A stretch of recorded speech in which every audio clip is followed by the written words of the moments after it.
বন্ধুরা, কেমন আছো তোমরা? সবাই নিশ্চয়ই ভালো আছো, আর আমিও তোমাদের আশীর্বাদে আছি মোটামুটি ভালো। দেখেই বুঝতে পারছো চোখ মুখ প্রচুর পরিমাণে ঠান্ডা লাগছে আমার ছেলে মেয়ে সবার।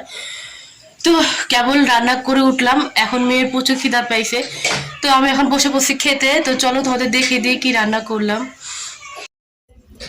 আজকে রান্না করেছি উচ্ছে ভাজা আর কুমড়ো ভাজা করেছি, আর হচ্ছে নিম বেগুন। নিম পাতাটাকে আগে থেকে ভেজে নিয়েছি, ভেজে নিয়ে আর বেগুনটা আলাদা ভেজে নিয়েছি। এখন এই যে নিম পাতাটা গুঁড়ো করে এই বেগুনের সাথে মিক্স করে নেব, তাহলেই হয়ে যাবে নিম বেগুন। আর করেছি এইটা হচ্ছে মটরশুঁটি দিয়ে মাছের তেল দিয়ে ভাজা ভাজা করেছি। আর করেছি হচ্ছে ধনে পাতা আর উচ্ছে দিয়ে মাছের ঝোল করেছি। এই হচ্ছে আজকে আমাদের দুপুরের খাবার। তো আজকে এত কিছু রান্না করবো ভাবতেও পারিনি, আর কিভাবে খাবো কে জানে, এত খাবার হয়ে গেছে বুঝছো। তো সে যাই হোক, আমি এখানে নিম বেগুনটা এভাবে করে আমি আগে বেগুনটা ভেজে নিই, তারপরে নিম পাতা আলাদা করে শুকনো খোলায় ভেজে তারপরে যে নিমের সাথে বেগুনের সাথে মিক্সড করে দিই, এভাবে করি। আর এখন মেয়েকে খেতে দিয়ে দেবো। তো এখানে করেছি ভাত,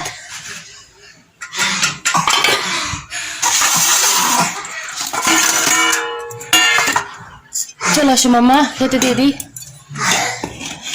মেয়ের খিদা পেয়ে গেছে, ছেলেরও খিদা পেয়ে গেছে, সবার ভাতই বাড়বো এখন। মেয়েকে আগে একটু দিয়ে নিই। ও তোমাকে কি দেবো? কুমড়া ভাজা, উস্তা ভাজা দেবো? এই যে একটা উস্তা ভাজা দিই, আর এটা দিয়ে আগে খেতে থাকো, নুন দিয়ে দিই। ও মা বসো, এখানে বসো, খাটে ওঠে না, নিচে বসো। না নিচে বসতে বলেছি আমি। খেতে থাকো, আমি দেবো, দেখছি কি দেবো তাহলে এখন।